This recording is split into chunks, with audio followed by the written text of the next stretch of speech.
Welcome back to Faraday's Juniors channel.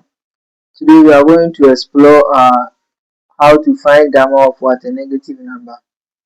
So we've already learned that gamma of x is given by gamma of x plus 1, which can also be equal to what? X gamma what x, right? So having these two relations in mind, then we can use these two to be able to determine gamma of what a negative number, right? That gamma of x gamma x is equal to what? Gamma of x plus 1, okay?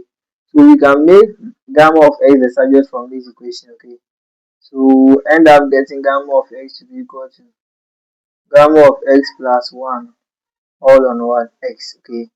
Where gamma of x is the actual function that will be given to us.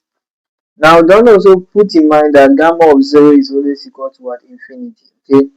So let's look at this. Gamma of 0 is always equal to what? Infinity, sorry. Is always equal to infinity, okay?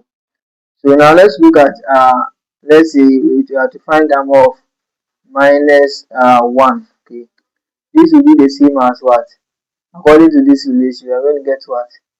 Gamma of minus 1 plus 1 all divided by x. Here x is minus 1, which will end up giving us gamma of 0 divided by minus 1. But we said gamma of 0 is equal to infinity, so infinity over minus 1 is still infinity. So this will be the result. Now let's look at gamma of, let's see, minus half, okay? This is the same as, according to our relation, it's going to be x plus 1 all on what? All on x, sorry.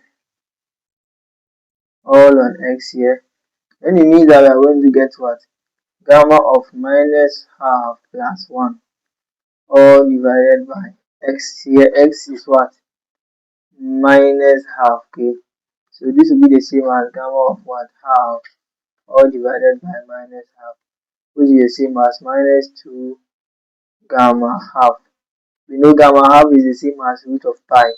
So this will give us a result of minus 2 root what? Pi. Minus 2 root of what? Pi.